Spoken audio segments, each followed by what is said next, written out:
Welcome to our channel 100% knowledge with success.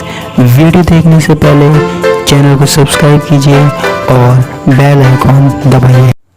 Good morning students, मैं Yasu Saini BSc second year की physics class में आपका स्वागत करता हूं। आज की क्लास में हम सबसे पहले किसके बारे में पढ़ेंगे? अपवाह धारा के बारे में पढ़ेंगे। अपवाह धारा यानी कि क्या, ड्रिफ्ट करंट, ये क्या होती है? ठीक है, अपवाह धारा या ड्रिफ्ट करंट क्या होती है? देखो, हमारे पास क्या होता है, जैसे एक चालक ले लेते हैं हम। क्या ले लेते हैं हम? चालक ले लेते हैं।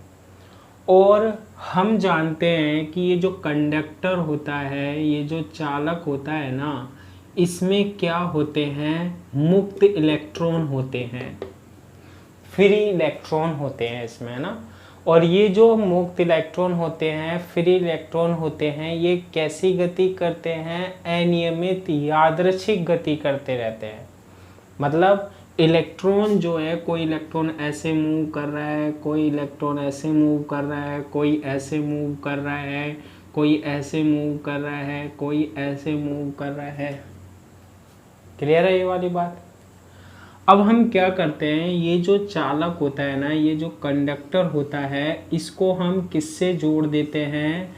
बैटरी से जोड़ देते हैं, प्लस माइनस क्या, V। इसको हमने किससे जोड़ दिया? बैटरी या सेल से जोड़ दिया।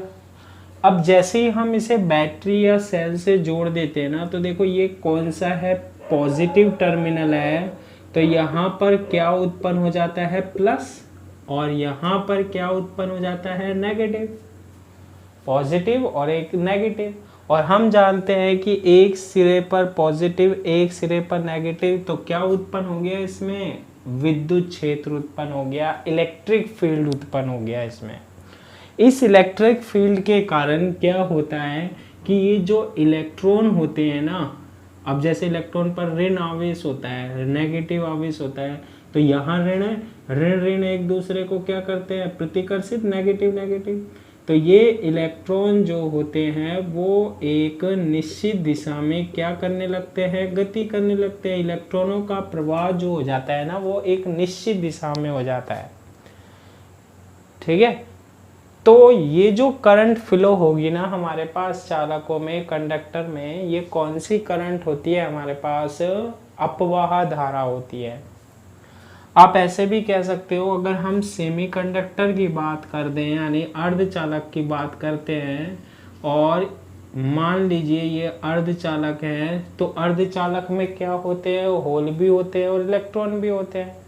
तो जैसे ही हम इसको एक्सटर्नल फील्ड से, बाह्य विद्युत क्षेत्र से जोड़ते हैं, देखो पॉजिटिव, यहाँ नेगेटिव, तो इलेक्ट्रॉन तो इस दिशा में चलते हैं, नेगेटिव से पॉजिटिव की ओर। क्लियर है? और होल कैसे जाते हैं? पॉजिटिव से नेगेटिव की ओर। होल तो ऐसे गति करते हैं, इलेक्ट्रॉन ऐसे आ जाएंगे हमारे पास। इलेक्ट्रॉन पर नेगेटिव होता है ना, तो देखो नेगेटिव से जैसे जोड़ोगे ना, तो ये इलेक्ट्रॉन पर नेगेटिव, ये नेगेटिव से जोड़ा, तो नेगेटिव नेगेटिव एक दूसरे को रिपेल करेगा ना, ये रिपेल होता है और इलेक्ट्रॉन ऐसे मूव करने लग जाता है। और होल पर पॉजिटिव है तो होल ऐसे जाने लग जाता है। दो करंट बनती है ना, वो कौन सी करंट बोलते हैं? हम उसे ड्रिफ्ट करंट या अपवाह धारा बोलते हैं। ठीक है, तो इसमें हम लिख सकते हैं कि यह धारा जो होती है ना, वो बाह्य विद्युत क्षेत्र, बैटरी लगाई है ना हमने इसमें, ये जो करंट होती है ना, वो एक्सटर्नल फील्ड यानी बाह्य विद्युत क्षेत्र के अनुदिश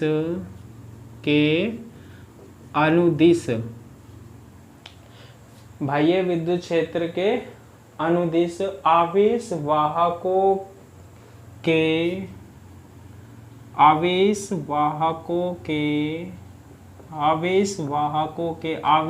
वाहक कौन होते हैं?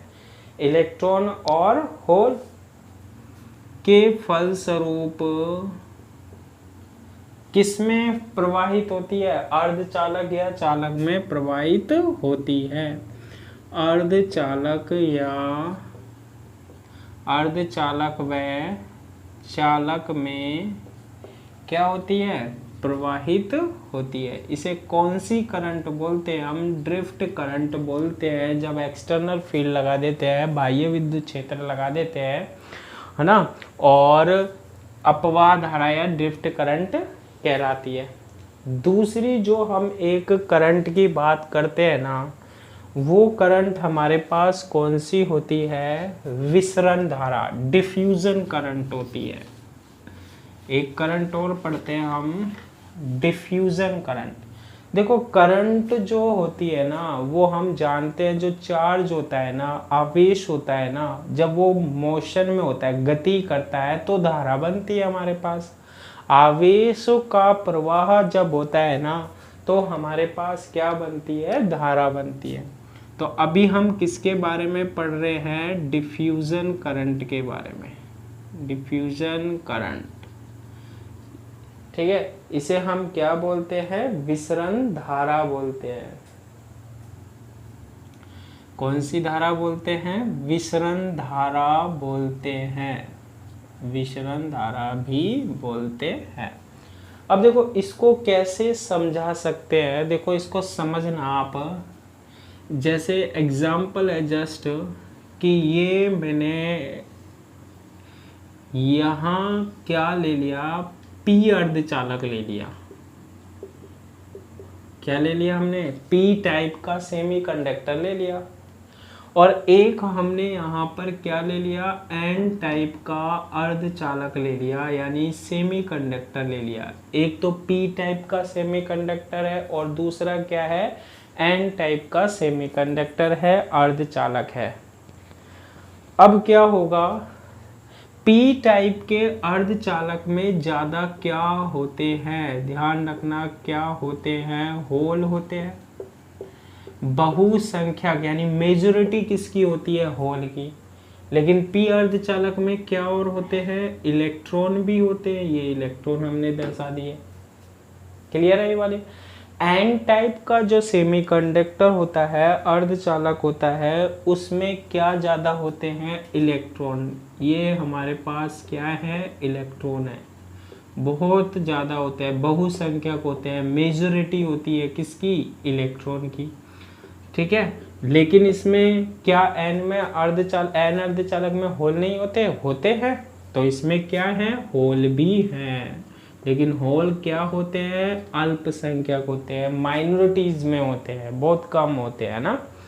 तो पी टाइप में होल की संख्या ज़्यादा होती है, नंबर ऑफ होल्स ज़्यादा होते हैं, और एन टाइप अर्धचालक में नंबर ऑफ इलेक्ट्रॉन ज़्यादा होते हैं। और ये हमने क्या कर दिया, जोड़ दिया। अब आप देखो यहाँ पर इलेक्ट्रॉन ज़्यादा है, यहाँ इलेक्ट्रॉन क्या है, कम। यहाँ होल ज़्यादा है और यहाँ होल क्या है, कम है, कम है ना होल। अब होता क्या है हमारे पास कि यहाँ पर देखो होल बहुत अधिक मात्रा में है, तो होल का जो घनत्व है ना, होल का घनत्व यहाँ पर क्या है, ज़्यादा है, और यहाँ होल का घनत्व क्या है, कम है। इतने क्षेत्र में, इतने आयतन में होल ज़्यादा आ रहे हैं, तो इसका घनत्व भी ज़्यादा हुआ। और इसमें होल क्या आ रहे हैं, कम आ रहे हैं, तो इसका घनत्व क्या हो गया, होल का यहाँ पर कम हो गया। तो होता क्या है कि जो मुक्त आवेश वाहक जो होते हैं ना, वो उच्च सांद्रता वाले क्षेत्र से, यहाँ होल ज़्यादा है यहाँ कम है, तो कुछ होल यहाँ से गति करते हुए कहाँ आ जाते हैं, इधर आ जाते हैं। कुछ होल पी में से गति करते हुए, क्योंकि अब बहुत ज़्यादा होल है, तो ये कम वाले क्षेत्र की ओर, कम सांद्रता वाले क्षेत्र की ओर क्या कर जाते हैं, गति कर जाते हैं, विसरित हो जाते हैं। क्या हो जाते हैं, विसरित। यहाँ ज़्यादा क्या होते हैं, इलेक्ट्रॉन होते हैं, तो कुछ इलेक्ट्रॉन यहाँ की ओर क्या हो जाते हैं, विसरित हो जाते हैं। जहाँ अधिक इलेक्ट्रॉन है, दूसरी जगह कम इलेक्ट्रॉन है, तो होता क्या है कि कुछ इलेक्ट्रॉन अधिक सांद्रता वाले क्षेत्र से कम सांद्रता वाले क्षेत्र की ओर क्या कर जाते हैं, मूव कर जाते हैं। यहाँ होल ज़्यादा है, यहाँ इलेक्ट्रॉन कम है, तो कुछ होल अधिक वाले क्षेत्र से कहाँ चले जाते हैं, कम वाले क्षेत्र से चले जाते हैं। ठीक है, अधिक सांद्रता वाले क्षेत्र से कम क्षेत्र की ओर, जिसके कारण करंट फ्लो हो जाती है। इस करंट को हम क्या बोलते हैं, डिफ्यूजन करंट बोलते हैं, या फिर हम बोलते हैं विसरण धारा बोलते हैं। ठीक है, या हम इसे ऐसे भी कह सकते हैं कि अधिक घनत्व वाले क्षेत्र से कम घनत्व वाले क्षेत्र की ओर अपने आप ही, है ना, जब आवेश वाहक चले जाते हैं तो जो हमारे पास धारा बहती है उसे कौन सी धारा बोलते हैं, हम विसरण धारा बोलते हैं। ठीक है, तो इसमें हम क्या लिख सकते हैं विसरण धारा में कि यह जो धारा होती है ना, डिफ्यूजन धारा या विसरण धारा, अर्धचालक में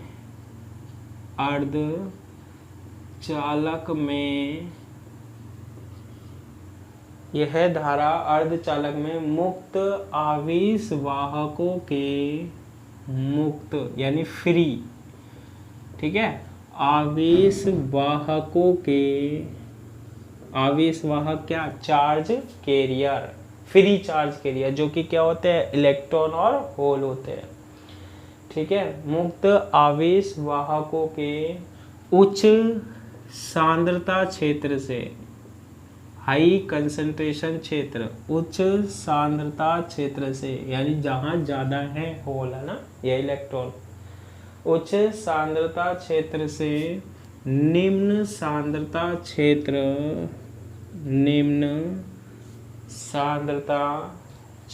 की ओर विसरण करने से, निम्न सांद्रता क्षेत्र की ओर विसरण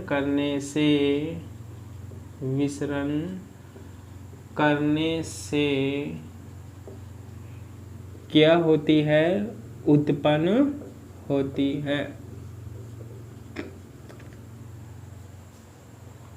ठीक है, इसे कौन सी करंट बोलते हैं, हम विसरण धारा बोलते हैं। अब देखो विसरण धारा, जैसे हमने कल पढ़ा था कि जो हमारे पास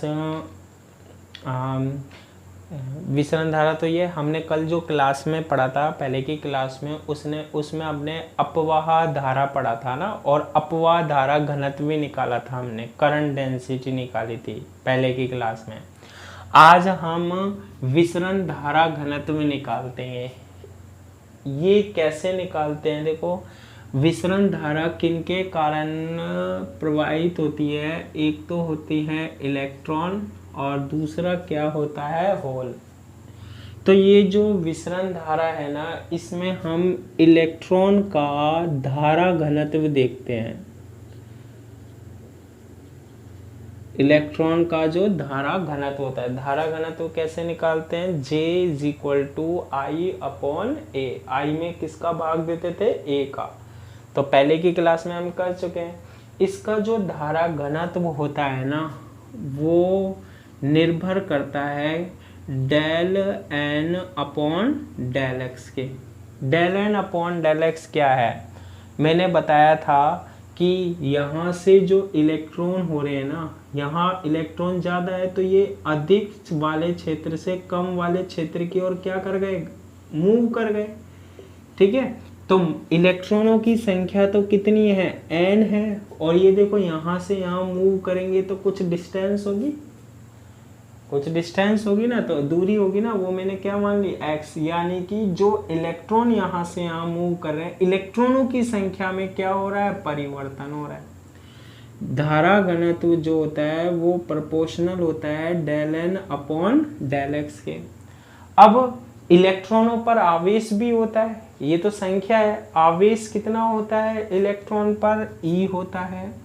इलेक्ट्रॉन पर आवेश जो होता है वो कितना होता है, हमारे पास E होता है, और इलेक्ट्रॉन पर हम लिख सकते हैं -E आवेश होता है, -E से रिप्रेजेंट कर देते हैं। तो इसके बाद जो इलेक्ट्रॉन का जो धारा घनत्व आएगा वो किसके बराबर होगा, हमारे पास देखो एक नियतांक लगाते हैं हम, क्या, dN। एक कांस्टेंट लगाते हैं जब प्रोपोर्शनल हटाते हैं, तो मैंने क्या लगा दिया dn, या फिर बुक्स में हमारे पास de मिलता है, de, और यहाँ पर है -e, और क्या है del n upon del x। ये जो डिफ्यूजन गुणांक होते हैं ये कैसे होते हैं, नेगेटिव होते हैं, ठीक है, क्योंकि डिफ्यूज जो होते हैं ना, ये जो क्षेत्र है ना, यहाँ पर क्या है, अधिक है, अधिक से कहाँ जा रहे हैं, ये कम की ओर जा रहे हैं, अधिक वाले से कम की ओर। डिफ्यूजन गुणांक कैसे होते हैं, ऋणात्मक होते हैं। इलेक्ट्रॉन का जो धारा घनत्व आता है हमारे पास, यानी कि करंट डेंसिटी जो होती है वो कितनी होगी, E into D E into del N upon क्या, डेल एक्स। ये क्या है हमारे पास, इलेक्ट्रॉन का धारा घनत्व, जहाँ ये जो de होता है ना, ये इलेक्ट्रॉन विसरण गुणांक कहलाता है, यानी कि इलेक्ट्रॉन डिफ्यूजन कॉफिशिएंट कहलाता है। ये करंट डेंसिटी, इलेक्ट्रॉन के कारण धारा प्रवाहित होती है, इलेक्ट्रॉन के कारण धारा प्रवाहित होती है, तो हम उसका क्या निकाल लेते हैं, धारा घनत्व निकाल लेते हैं।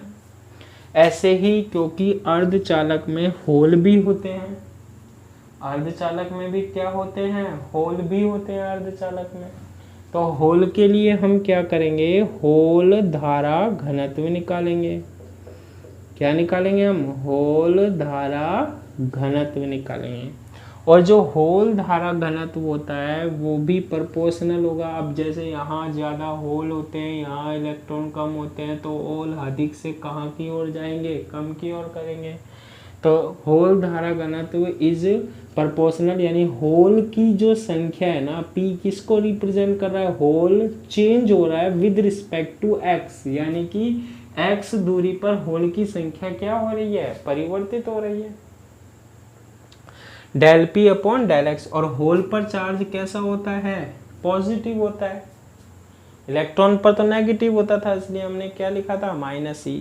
तो ये देखो, ये तो है संख्या जितनी परिवर्तित हुई, विसरित हुआ है ना, और ये क्या है, आवेश, एक पर कितना आवेश होता है, तो ये टोटल क्या है, आवेश है, ये टोटल क्या है, आवेश है, ये टोटल इलेक्ट्रॉनों पर आवेश है ना, क्योंकि आपने फॉर्मूला पढ़ा है Q = N E वाला, E होता है आवेश, ये E आवेश चार्ज, और N क्या होती है, संख्या, इतनी चेंज हुई है, इतनी आगे क्या हुई है, विसरित हुई है हमारे पास। तो होल धारा घनत्व is proportional to E into del P upon del x. तो होल धारा घनत्व जो आएगा, करंट डेंसिटी जो बनती है हमारे पास यहाँ पर, होल के कारण धारा, ये देखो धारा होती है I, करंट होती है I, और करंट डेंसिटी मैंने कल भी बताया था, J क्या होती है, I/A, और A क्या होता है हमारे पास, क्रॉस सेक्शनल एरिया होता है, अनुप्रस्थ काट का क्षेत्रफल होता है। तो होल धारा घनत्व कैसे निकालेंगे, एक नियतांक लगाते हैं, और वो नियतांक जो है वो हमने किसको काम में लिया है, DH, और ये कैसे होते हैं, नेगेटिव होते हैं, विसरण को रिप्रेजेंट करते हैं ना। और चार्ज तो है जो E into del P upon क्या, डेल एक्स। तो यहाँ से आप लिख सकते हो, E तो पॉजिटिव होता है, तो ये तो क्या आ गया, होल धारा घनत्व, ये आगे की क्लास में हमारे पास काम में आने वाला है। और DH जो होता है ना, वो क्या कहलाता है हमारे पास, होल विसरण गुणांक कहलाता है, होल विसरण, सीधा सीधा फॉर्मूला है ना, और कुछ नहीं करना है, होल डिफ्यूजन कोएफिशिएंट कहलाता है हमारे पास। तो और एक हमारे पास इलेक्ट्रॉन का धारा घनत्व क्या होता है, E into D E del N upon del x. Del N upon del x क्या हो रहा है हमारे पास, भाई चेंज हो रहा है हमारे पास, इलेक्ट्रॉनों की संख्या मूव कर रहे हैं ना, इलेक्ट्रॉन अधिक वाले से कहाँ की ओर, कम वाले की ओर। और डी और डी एच क्या है हमारे पास, विसरण गुणांक है। तो इस तरीके से हम डिफ्यूजन में यानी कि विसरण में इलेक्ट्रॉन धारा घनत्व और होल धारा घनत्व क्या कर लेते हैं, निकाल लेते हैं। इसके बाद हम यहाँ पर ये दोनों आगे जब हम पढ़ेंगे ना, लास्ट टॉपिक हम कल पढ़ेंगे, इस यूनिट का जो लास्ट टॉपिक है वो कल पढ़ेंगे, उनमें इन चीज़ों का उपयोग होगा कि जब हमारे पास विसरण होता है यानी कि जैसे ही हम जोड़ देते हैं तो विसरित होने लग जाता है, अधिक वाले क्षेत्र से थोड़ा सा कम वाले क्षेत्र की ओर क्या कर जाते हैं, मूव कर जाते हैं, तो इलेक्ट्रॉन का धारा घनत्व कितना होगा और होल का धारा घनत्व कितना होगा। तो ये सीधे सीधे क्या है, इनके फॉर्मूले हैं। इसके बाद हम इसमें एक और पढ़ते हैं, किसके बारे में, आइंस्टीन ने एक समीकरण दे रही है इसमें, वो समीकरण भी कल हमारे पास लास्ट टॉपिक में काम में आने वाली है, जिसे हम बोलते हैं आइंस्टीन समीकरण। कौन सी समीकरण, आइंस्टीन समीकरण।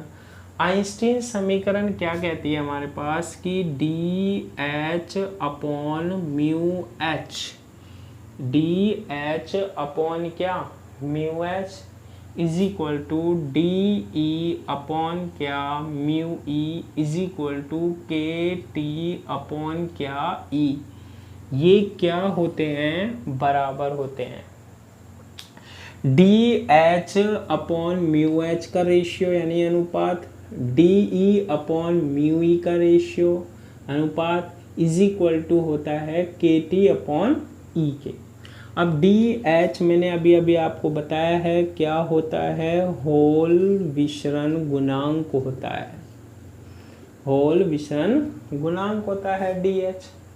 इसके बाद हमारे पास जो म्यू एच होता है ना, वो क्या होता है हमारे पास, म्यू एच जो होता है वो होता है होल की गतिशीलता, मोबिलिटी।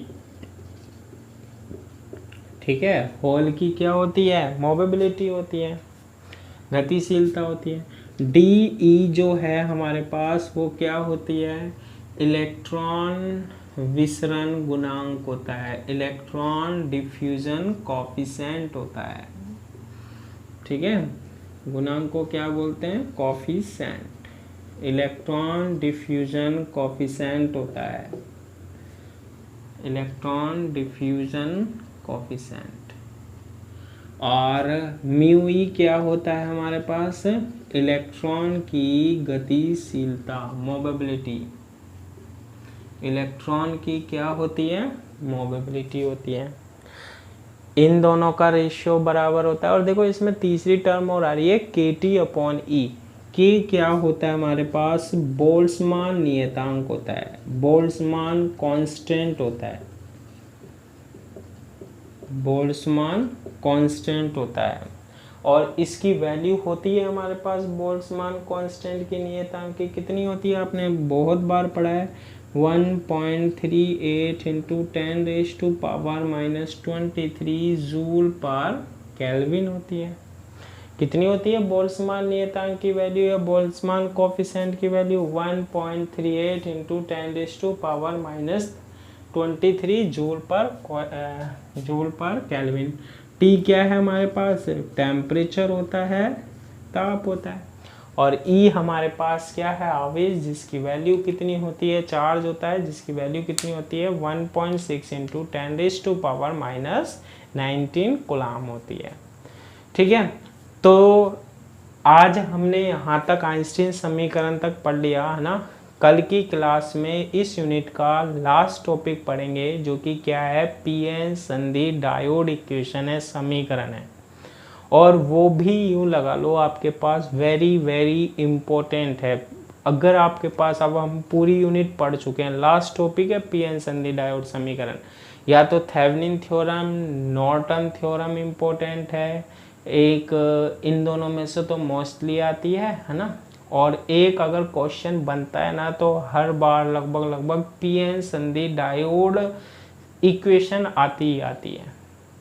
और कल ये यूनिट कंप्लीट हो जाएगी। ठीक है, आज के लिए इतना ही, धन्यवाद, थैंक यू।